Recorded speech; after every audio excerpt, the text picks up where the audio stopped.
Pranam Swamiji. I have two questions to ask. First question is, you talked about the Ananda in the work conditions. You do with all, Tanman say you do all the work. You have put all efforts, sincerely you have worked with all the place and all the things are there. But at times, that work, whatever you do with all sincerity, is not appreciated. So again, in the work conditions or the atmosphere in which you work, really it again submerges you, or then again that Ananda is curtailed to that extent. So you are not The able. moment you expect some appreciation, you are not working in Ananda. You are not working with Ananda. Please be very clear. If you are expecting some other result, you are not working with Ananda. When you are sitting with your beloved, are you sitting for any other purpose? That itself is Ananda. So if you really fall in love with the work, you will not expect some other result. If you are expecting some other result, be very clear, you are not sincere in your work. You are not total in your work. I am not telling you that you will get more result. No. I am not telling you anything else. I am just telling you, fall in love with the work. I am telling you this as a technique. I am not telling you if you fall in love with the work, you will get promotion, you will get more benefits. No. I am not giving you any greed. I am not giving you any assurance. But I tell you, when you fall in love with the work, your inner explosion will happen. Your inner explosion will happen. For the inner explosion, I give you this as a technique.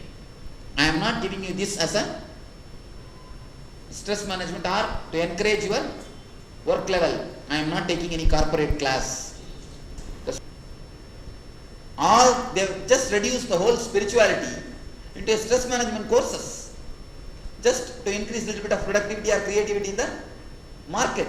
The whole spirituality is cut and made into like a customized pizza. Customized pizza.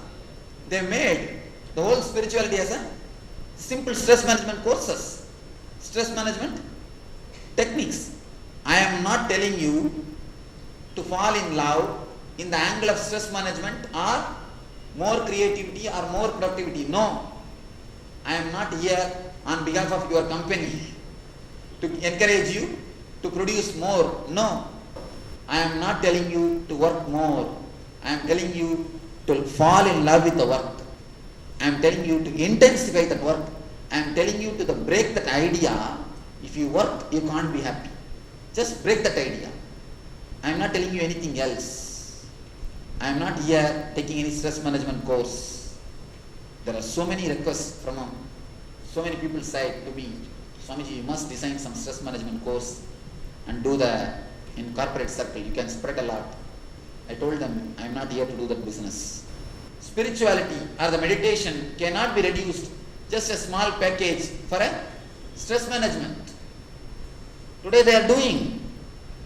In modern day, meditation and spirituality is just reduced and made as a package to reduce a little bit of stress. It's like almost, you don't have to take your metazine. That's all. Nothing more than that. You don't have to take your sleeping pill. That's all. Nothing more than that. The sanctity or the divinity or the spiritual portion of the meditation is lost. It is sold in the market to replace your sleeping pill or the headache pill or your anacin or metacin. I am not telling you in that angle. I am not giving you this idea to increase your productivity or to adjust with your boss or to create a beautiful group. No. I am not bothered about any of these things. I am telling you this as a technique to explore. Technique to explore your creativity. When you fall in love with work, you simply explore. Your idea that vertical and horizontal is lost. Second question. Is it necessary to know the very purpose of our life, or you will automatically come to know as you go on doing your karmas? You see, knowing the purpose of life changes every moment. When your time and space changes, your length, depth and breadth changes. When your length, breadth, depth changes, your time and space changes. See, at the age of 7, what is your purpose of life? At the age of 14, what is your purpose of life? At the age of 21, what is your purpose of life? As the length, breadth and the depth of your body changes, your time and space also changes. Your purpose of life changes. Your idea about life changes. So idea about life, purpose of life changes continuously as the length, breadth and the depth changes. So I tell you, don't bother about the purpose of life. The idea will continuously change. And moreover, when you taste even once the space and time, the whole idea will change. When you taste the spacelessness and timelessness, the whole idea will change. As on now, for your understanding, you can have this as a goal, to go beyond space and time, to taste a glimpse of spacelessness and timelessness. But I tell you, even this understanding will change. Even this understanding will change. Have this as a goal with understanding that this goal will change. I wanted to ask a question about the deep sleep, the state of deep sleep. Is it comparable to the extreme state of bliss? Because in both the situations, there is no knower.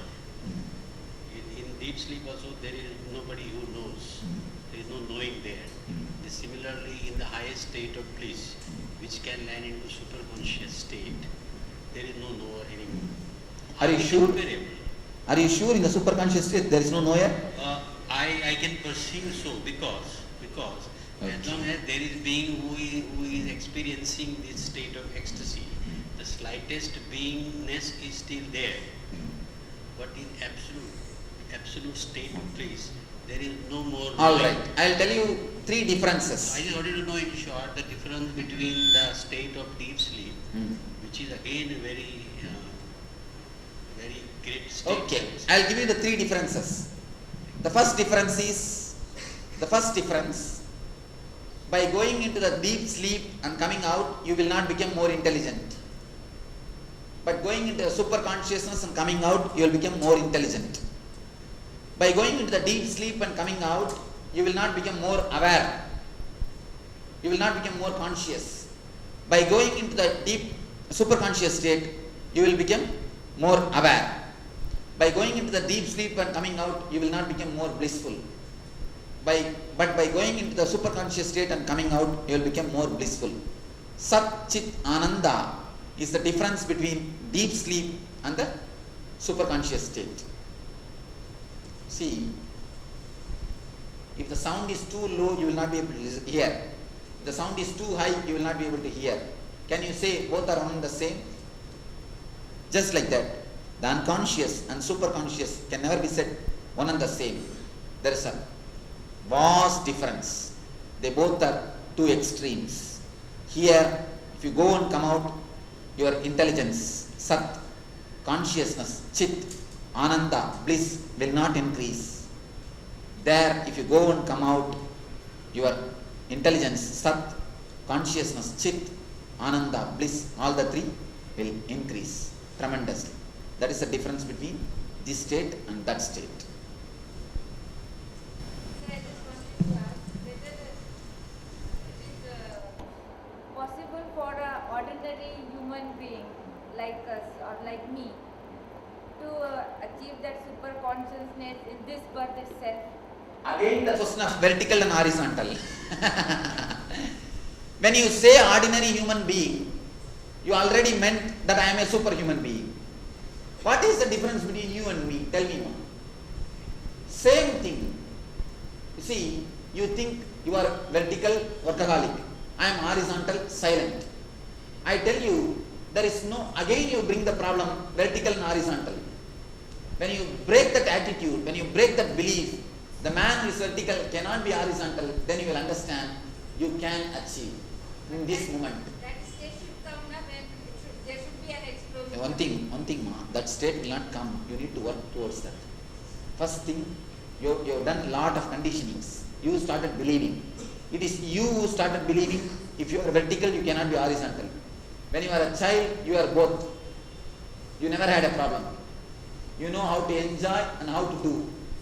But now, by and by, in the mental conditioning, you started believing if you do, you cannot enjoy. Being and doing is separated because of your mental faith. I tell you, stop believing that. Stop believing doing and being are two different things is what I call tapas, is what I call sadhana, is what I call meditation, is what I call spiritual practice. Stop believing that simply things will happen. If you can believe now itself, start believing. If you have to do two, three things towards it, then start doing that. That's all. Enough. Swamiji, can you suggest some technique to kill our ego? Or Can you suggest a technique to kill our ego? kill our ego?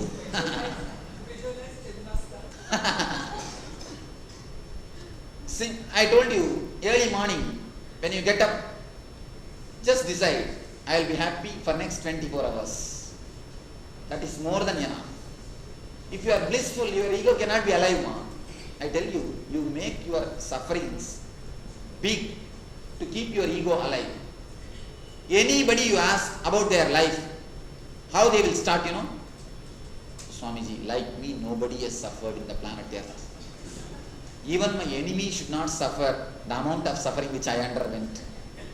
Everybody thinks they are the people who suffered most. Why you make your suffering big, you know? You feel you are strong. Just to make your ego strong, you start making your ego big. And I tell you, the journals which defame the popular people, these guys, they write about popular guys only, popular people only. People who are in the high level of society. Why? They feel satisfied because their enemy is strong. When their enemy is a big person, they are also a big person. So when you make your enemy big, you also feel you are big. Just to feel you are a big person, you make your enemy big person. So when you make your suffering more, when you make your sufferings are more, your sufferings big, your ego becomes very strong. Your ego is alive because of your sufferings. Your sufferings are the food for your egos, for your ego. Your sufferings are the food for your ego. I can tell even the word egos because you have so many egos. It's not one. Your ego survives because of your sufferings. When you decide to be blissful, naturally it dies. It withers away. So, my first word and last word is be blissful, be in Nitya Ananda. Thank you.